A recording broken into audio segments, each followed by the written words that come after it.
ప్రభునందు మాకు అత్యంత ప్రియులైన దేవుని ప్రజలందరికీ ఈ ఉదయకాల సమయంలో యేసుక్రీస్తు వారి ఉన్నతమైన శ్రేష్టమైన పూజింపదగిన నామం పేరిట శుభాభివందనాలు తెలియజేస్తున్నాం. యెహోవా నాకు వెలుగును, నాకు రక్షణ అయి ఉన్నాడు, నేను ఎవరికి భయపడుదును అని కీర్తనకారుడు 27 కీర్తనలో సెలవిచ్చాడు. ఎవరైతే దేవుణ్ణి రక్షణగా చేసుకుంటారో, ఆయన వెలుగులో నడుస్తున్నారో వారి లోకంలో దేనికి భయపడరు. ప్రస్తుత దినాల్లో చాలామందిని భయము కబళించి ఉంది.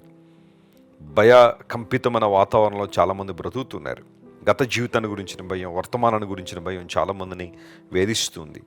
ప్రతిరోజు మాకు వచ్చే ఉత్తరాల్లో చాలా మట్టుకు ఈ భయాన్ని గురించిన ఆ సమస్యనే చాలామంది తెలియజేస్తుంటారు. మా కోసం ప్రార్థించేయండి, భయంలో ఉన్నాం, భయం వేస్తుంది, విడుదల కావాలి అని చాలామంది అడుగుతూ ఉంటారు. అయితే పరిశుద్ధ లేఖనాలు మనం చదువుతున్నప్పుడు, దేవుని గ్రంథాన్ని మనం పఠిస్తున్నప్పుడు, పరిశుద్ధాత్మ దేవుని యొక్క సంరక్షణలో మనం ఎదుగుతున్నప్పుడు భయాన్ని కలిగించడానికి పరిస్థితులు చాలా మన చుట్టూ ఉండొచ్చు, కానీ వాటిని అధిగమించగలిగే శక్తిని, ఆత్మ బలాన్ని పరిశుద్ధాత్మ దేవుడు మనకు అనుగ్రహిస్తారు. కనుక ఆయన మీద మనం ఆధారపడినప్పుడు ధైర్యంగా మనం జీవిస్తాం. ఈరోజు వాగ్దానం కోసం కనిపెడుతున్నారు కదా, పరిశుద్ధ గ్రంథాలు తెరిచి ఆదికాండము 21వ అధ్యాయము మొదటి వచనాన్ని చదువుకుందాం. Genesis chapter 21 and verse 1. యెహోవా తాను చెప్పిన ప్రకారము షారాను దర్శించెను. యెహోవా తానిచ్చిన మాట చొప్పున షారాన్ గురించి చేసెను.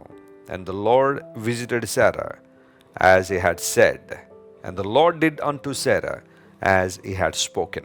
ఎంత చక్కని వాగ్దానం. తాను చెప్పిన ప్రకారము షారాను దర్శించెను.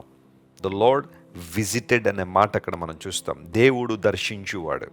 మనల్ని దర్శించే దేవుడు ఆయన, వదిలిపెట్టేలేదు. మనల్ని మర్చిపోయేవాడు కాదు ఆయన. మీ బాధలవి మీరు పడండి, మీ కష్టాలవి మీరు పడండి, మీకు నాకు సంబంధం లేదన్నట్టుగా దేవుడు ఉండేవాడు కాదు. తన ప్రజలను దర్శించడం అంటే దేవునికి చాలా ఇష్టం. తాను చెప్పిన ప్రకారం అబ్రహాము శారాల జీవితం అనేక మందికి స్ఫూర్తిదాయకమే. పాత నిబంధనలో ప్రస్తావించదగిన గొప్ప వ్యక్తుల్లో అబ్రహాము చాలా చాలా ప్రాముఖ్యమైన స్థానాన్ని అలంకరించాడు. అబ్రహాము యొక్క విశ్వాసయాత్రలో శారమ్మ కూడా పాలిభాగస్తురాలై ఉంది. వారిద్దరూ కూడా దేవుని చిత్తాన్ని నెరవేర్చడానికి వారు ప్రయాణం చేశారు. అనేక సందర్భాల్లో వారిద్దరిలో ఉన్న ఐక్యత, ఏక మనస్సు ఈ రోజున ప్రస్తుత తరంలో ఉన్న చాలామందికి మార్గదర్శకంగా ఉంది అనడంలో సందేహం లేదు. దేవుడు అబ్రహామును దర్శించి నిర్ణయ కాలమందు శార కుమారుని కంటుంది అని దేవుడు వాగ్దానం చేశాడు. ఆ వాగ్దానాన్ని ఖచ్చితంగా దేవుడు నెరవేర్చాడు. దేవుడు తన నిర్ణయ కాలంలో శారాను దర్శించి ఆమె గర్భాన్ని తెరిచి వాగ్దాన పుత్రుడైన ఇస్సాకును దేవుడు వారికి అనుగ్రహించారు. ఈ మాట నాకు చాలా ఇష్టం. దేవుడు శారాను దర్శించాడు. ఈరోజు దేవుని దర్శనం కోసం, ఆయన తాకిడి కోసం, ఆయన మహిమా ప్రభావం కోసం నీవు కూడా ఎదురు చూస్తున్నావా?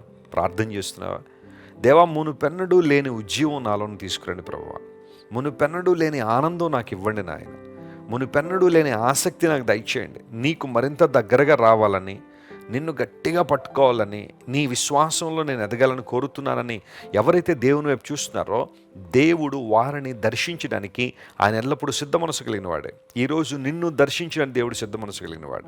నిరాశలో ఉన్నావా? నిస్పృహలో ఉన్నావా? కలవరంలో బహుశా ఇబ్బంది పడుతున్నావా? ఆందోళన నేను బాగా బాధిస్తుందా? ఏం చేయాలో తెలియని పరిస్థితి, ఏం చేయాలన్నా మనసు రావట్లేదండి, మనసులో ఏదో సంఘర్షణ ఉంది, నా జీవితంలో ఎందుకు ఇలా అవుతుందో నాకు తెలియదు, దేవుడు నన్ను దర్శించాలని ఆశపడుతున్నాను అని కనుక నువ్వు కోరుకుంటే నీ దేవుడు నేను దర్శించడానికి ఆయన సిద్ధంగా ఉన్నాడు. ఒక అవసరతలోనో లేదా ఒక లోటులో ఉన్న అబ్రహాము శారాలను దేవుడు దర్శించి తన సంకల్పాన్ని వారి జీవితంలో దేవుడు నెరవేర్చాడు. న్యాయాధిపతుల గ్రంథంలో 13వ అధ్యాయంలో ఒక సంఘటన మనందరికీ తెలిసిందే కదా. మనోహ అనబడే వ్యక్తి దాను వంశస్థుడు. మనోహ అతని భార్య, వారిద్దరూ జీవిస్తూ ఉన్నప్పుడు ఆమె గొడ్రాలై ఉంది, ఆమెకు కాన్పు లేదు. ఆ సందర్భంలో బహుశా వారు ప్రార్థన చేస్తున్న దేవుడు వారిని దర్శించాలని దేవుడు మనోహ భార్యను దర్శించాడు. దేవుని దూత ఆమె కనబడినప్పుడు, లేదా ఒక పురుషుడు అనే మాట అక్కడ రాయబడింది, దైవజనుడు అనే మాట అక్కడ రాయబడింది. ఏదేమైనప్పటికీ దేవుడు తన దర్శనాన్ని ఆమెకి ఇచ్చి, నీవు ఒక కుమారుడికి జన్మనిస్తావని, ఆ కుమారుడు ఎలా ఉండాలి, ఏం చేయాలి, ఇలాంటివన్నీ కూడా తెలియజేశాడు. అయితే ఆ సందర్భంలో తన భర్త అక్కడ లేడు కాబట్టి ఆమె తన భర్తకు చెప్పింది, ఇలా ఇలా జరిగిందంటే వెంటనే మనోహ దేవుని సన్నిధిలో ఒక ప్రార్థన చేస్తారు, ఒక మనవి చేస్తారు, ప్రభువా ఆ వ్యక్తి మరలా మాకు కనబడి మాకు పుట్టబోయే బిడ్డను మేము ఎలా పెంచాలో మాకు తెలియచెప్పున్నట్లుగా జ్ఞానాన్ని నేర్పించని ప్రార్థన చేయగానే దేవుడు మనోహ ప్రార్థన ఆలకించి మరలా వారిని దర్శించాడని న్యాయాధిపతుల గ్రంథంలో మనం చూస్తాం. అనగా ఎవరైతే ఇష్టపడతారో ప్రభువా నీ దర్శన భాగ్యం మాకు కలగాలి, నీ సన్నిధి మాకు కావాలి, నీ తాకిడి మాకు అవసరం అని ప్రార్థిస్తారో దేవుడు వారి ప్రార్థన అంగీకరిస్తున్నాడు. మనోహ ఏదైతే ప్రార్థన చేశాడో దేవుడు మరలా ప్రార్థన అంగీకరించి వారిని దర్శించినట్టుగా జడ్జెస్లో మనం చూస్తాం. ప్రియులారా, దేవుడు మనల్ని దర్శించువాడు. నయోమి అనబడే ఆమె బెత్లెహేములో కరువు వచ్చిందని చెప్పి మోయాబు వెళ్ళిపోయింది. మోయాబు వెళ్ళి 10 సంవత్సరాలు అక్కడ ఉంది. ఎన్ని విధాలుగా ఒక వ్యక్తి నష్టపోవాలో అన్ని విధాలుగా నష్టపోయింది. భర్త చనిపోయాడు, కొడుకులు చనిపోయారు, కోడండ్రు మాత్రం మిగిలారు. అయితే ఆమె ఒక రోజున బెత్లెహేముకు వచ్చేయాలని నిర్ణయించుకుంది. ఎందుకోసం తెలుసా? ఆమెకు శుభవార్త వినబడింది. తన ప్రజలను దేవుడు దర్శించాడు అని ఆమె విని మరలా బెత్లెహేముకు వచ్చేయాలనుకుంది. అంతవరకు కరువులోనూ ఇబ్బందులోనూ నిస్పృహలున్న తన ప్రజలను దేవుడు దర్శించాడని నయోమి విన్నప్పుడు తిరిగి రావాలనుకుంది. నిజమే, ఈరోజు బహుశా నీవు ఒక లోటులో ఉన్నావా, ఒక కొరతలో ఉన్నావా, లేదా ఒక కరువులో ఉన్నావా? అదొక సీజన్ మాత్రమే, అది శాశ్వతకాలం ఉండేది కాదు. ఆయనను దర్శించబోతున్నాడు. ఆయనను దర్శించినప్పుడు కరువును సమృద్ధిగా మార్చగలిగిన దేవుడు ఆయన. విస్తారమైన సమృద్ధిని దేవుడు అక్కడ ఇవ్వడం మాత్రమే కాకుండా నయోమితో పాటుగా తన కోడలైన రూతు బెత్లెహేము రావడం, ఆ తర్వాత బోయజును కలవడం, బోయజు రూతును పెండ్లి చేసుకోవడం, ఇవన్నీ మనం చూస్తున్నప్పుడు దైవ ప్రణాళిక ఎంత గొప్పదో ఆలోచన చేయండి. దేవుని బిడ్డలారా, ఇది దేవుడు మిమ్మల్ని దర్శిస్తున్న సమయం. నువ్వు ఎక్కడి నుంచి ఈ మాటలు వింటున్నా, ఈ వాగ్దాన సందేశాన్ని బహుశా ఒకవేళ మార్నింగ్ వాక్ చేస్తూ నువ్వు విన్నావేమో, ఒకవేళ ఈ వాగ్దాన సందేశాన్ని ఒక హాస్పిటల్లో కూర్చుని ఈరోజు నా పరిస్థితి ఏంటా అని ఆలోచన చేస్తూ వింటున్నావేమో, లేదా ఒక ఇంటర్వ్యూ కోసం బస్సులో ప్రయాణం చేస్తూ ఈ వాగ్దాన సందేశాన్ని వింటున్నావేమో, దేవునితో మాట్లాడుతున్నాడు. ఆయన నిన్ను దర్శించే సమయం ఇది. God is visiting you today and is gonna do a great thing. ఒక అద్భుతం నీ జీవితంలో చేయడానికి దేవుడు నేను దర్శిస్తున్నాడు. ఆయన ఆహ్వానించు, అద్భుతాలు నీ జీవితంలో చూస్తా. ఈ వాగ్దానాన్ని క్లెయిమ్ చేసి ప్రభువుని స్తుతిద్దాం, ప్రార్థిద్దాం. కళ్ళు మూసుకొని. ప్రేమగల తండ్రి, నీవు చెప్పినట్టుగానే శారాను దర్శించిన దేవుడు నాయన. అవసాన దశలో, వృద్ధాప్యంలో కూడా ఆమె గర్భాన్ని తెరిచి అసాధ్యమైన వాటిని సాధ్యపరచగలను అని రుజువుపరిచావు ప్రభువా, నీకు స్తోత్రాలు. ఈరోజు మా ప్రియులు ఎంతమంది అయితే నీ దర్శన భాగ్యం కోసం ఎదురు చూస్తున్నారో, నీవు వారిని ముట్టాలని, తాకాలని, వారిని ఉద్ధరించాలని, లేవనెత్తాలని ఎంతమంది అయితే ఆశిస్తున్నారో వారందరి జీవితాల్లో బలమైన కార్యం జరిగించండి అయ్యా, ఆశీర్వదించండి. నీ మంచితనాన్ని వారి జీవితంలో కనుపరచమని కోరుతున్నాం. ఘనత, మహిమ, ప్రభావం నీకు మాత్రమే ఆరోపిస్తూ ఈ వాగ్దాన సందేశాన్ని దీవించుమని యేసు నామం పేరిట అడిగి వేడుకొనిచున్నాం తండ్రి. Amen, amen, amen. God bless you dear friends. Have a wonderful and beautiful day. Christ worship centre ఓ బలమైన సంఘ ఉజ్జీవం.